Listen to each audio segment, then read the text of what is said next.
Olá, pessoal. Vamos ver mais uma parte da administração pública, que está lá na Constituição Federal, no artigo 37. Veremos hoje o inciso 1 ao 5º, o 9º e o parágrafo 2º. Faz tudo parte do mesmo assunto. Então vamos lá. O artigo 37, inciso 1, trata que os cargos, empregos e funções públicas são acessíveis aos brasileiros que preenchem os requisitos estabelecidos em lei, assim como os estrangeiros na forma da lei. Então tem que lembrar, um cargo público, um emprego, função, é para quem? Aos brasileiros. Que brasileiro? Seja nato ou naturalizado.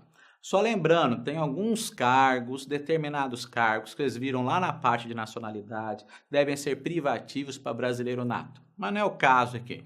Aqui é o geral. Então, cargos, empresas e funções públicas são acessíveis a quem? Aos brasileiros. E aí eu tenho que lembrar disso. Estrangeiro também, sim, os estrangeiros na forma da lei. É isso que eu quero que você guarde. Estrangeiro na forma da lei. O artigo 207 ainda reforça que as universidades e instituições de pesquisa científica e tecnológica podem contratar, admitir professor, técnico e cientista estrangeiro. Mas não precisa saber disso. Eu quero que você lembre brasileiro e estrangeiro na forma da lei. Pronto. O que mais? A investidura em cargo ou emprego público depende do quê? Do que vocês querem, de aprovação prévia em concurso público, de provas e provas de títulos, de acordo com a natureza e a complexidade do cargo ou emprego, na forma prevista em lei, ressalvados as nomeações para cargo de comissão, declarado em lei de livre nomeação e exoneração. Então, vamos devagar aqui. Então, a investidura em cargo ou emprego público depende do quê? De concurso público. A regra, né? Então, aprovação prévia em concurso público. Esse concurso público pode ser de provas, né, o que vocês vão fazer, ou de provas e títulos. Por exemplo, o último do Detran foi de provas e títulos. Depois que você fez a prova, tinha um prazo para você apresentar os títulos, mestrado, doutorado, etc. Cuidado, existe esse concurso no Brasil só de título? Não. Ou é de prova, ou de prova e título. O concurso, né? Esse acesso ao emprego, esse concurso é de acordo com a natureza e a complexidade do cargo. Aí está previsto na lei. Então, por exemplo, pode ter concurso que exija prova física? A natureza, a complexidade do cargo exige isso? Sim. Por exemplo, um concurso de agente policial. Então, nesse caso, a natureza e a complexidade exige que você esteja em bom condicionamento físico. O que mais que eu tenho que lembrar? Nem todo cargo público vai por meio de concurso, precisa de prévia aprovação. Tem cargo em comissão, é de livre nomeação. Função de confiança, você já é concursado e vai ocupar uma função de confiança, então não precisa de concurso para isso. E tem também a contratação de tempo determinado, de acordo com os casos estabelecidos em lei para atender uma necessidade temporária de excepcional interesse público. Então, são essas exceções que eu preciso lembrar que não precisa de concurso público, né? Cuidado, você já viu outra exceção? Já, esquece aqui para essa prova. Agora, o prazo de validade do concurso. O que eu tenho que lembrar? O prazo de validade de um concurso será de 2 anos? Não, não esqueçam disso, até 2 anos. Prorrogável por uma vez por igual período. Então, vamos lá lembrar. Prazo de validade do concurso é de 2 anos? Não, é de até 2 anos. Pode ser de 1, de 6 meses, pode ser de 3 anos? Não, é até 2. Podendo ser prorrogável quantas vezes? Uma vez por igual período. Então, se o concurso foi de 2 anos, pode ser prorrogado por mais 2, e não por 1. Se foi de 1 ano, pode ser prorrogado por mais 1. E esse prazo de validade que eu começo a contar, por exemplo, de 2 anos, é contado a partir do quê? Da homologação do concurso. Vocês vão fazer concurso, já fizeram concurso, está lá, né? O edital, prova, recurso e tal. A última coisa ali que aparece que te interessa é a homologação. O que é isso? O atestado de validade, a ratificação, a confirmação que o concurso está perfeito. Então, a partir da homologação, começa a contar esse prazo. Aí que você começa a rezar para te chamar. Então, prazo de validade até 2 anos, prorrogável uma vez por igual período, tá? E isso você vai lembrar.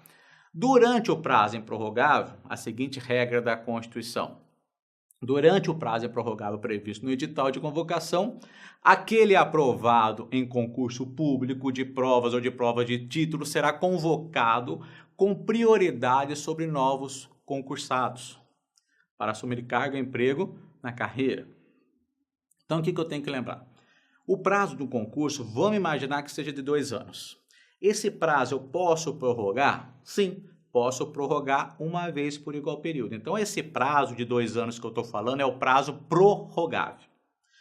Eu prorroguei ele por mais 2. Então, está aqui 2 anos, eu prorroguei por mais 2. Esse prazo eu posso prorrogar? Não, eu já foi prorrogado. Esse é o prazo improrrogável.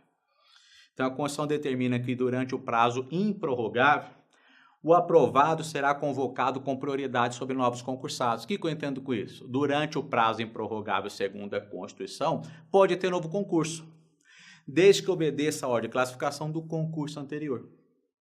Aí uma observação aí. A Lei 8.112 determina que não pode abrir novo concurso enquanto houver candidato aprovado no concurso anterior. Lógico que o prazo de validade não foi expirado. Então acontece o quê? Ter uma divergência contraria a Constituição? Não. Isso é uma condição prevista no âmbito federal. Segundo a Lei 812, para ter novo concurso tem que ter o quê? Acabado o prazo de validade do concurso. A próxima regra que veremos são as funções de confiança e os cargos em comissão. Vamos lá, o que eu tenho que lembrar disso? As funções de confiança, exercidas exclusivamente por servidores ocupantes de cargo efetivo, e os cargos em comissão a serem preenchidos por servidores de carreira, nos casos, condições e percentuais mínimos previstos em lei, destinam-se apenas a atribuições de direção, chefia e assessoramento. Então vamos resumir isso aí. Cargo em comissão. Cargo em comissão é aquele declarado em lei. É aquele cargo de livre nomeação, livre exoneração. Por exemplo, os ministros de Estado do presidente. O presidente nomeia e exonera, no caso aí, né? Exonera sem fundamento. Do mesmo jeito que ele põe, ele tira. Isso é livre nomeação, livre exoneração. Esses cargos devem ser preenchidos por servidores de carreira nas condições percentuais mínimos previstas em lei. Não entendi. Simples. Vamos supor que determinada entidade tem tantos cargos em comissão. Aí, alguns desses cargos, aí a lei vai determinar que um percentual mínimo tem que ser o quê? Servidor de carreira. E os outros? Os outros podem ser o que for. Aposentado, não precisa ser concursado, etc. Então é o seguinte, por exemplo, a Lei 11.416 de 2006, que trata da organização do Poder Judiciário da União, fala desse percentual em 50%. Então, 50% aí, segundo essa lei, tem que ser o quê? Servidor de carreira. Então, cargo em comissão é de livre nomeação, livre exoneração. Deve ser preenchido o servidor de carreira na condição e percentual mínimo que a lei prevê. Tá? E as funções de confiança? As funções de confiança devem ser exercidas exclusivamente por servidores de cargo efetivo. Então, para eu conseguir uma função de confiança, eu tenho que ser concursado? Tem. Por exemplo, ser escrevente do cartório. O que acontece? Você é escrevente do cartório e o juiz te nomeia para ocupar a direção do cartório. Diretor de cartório é uma função de confiança, não existe o cargo de diretor.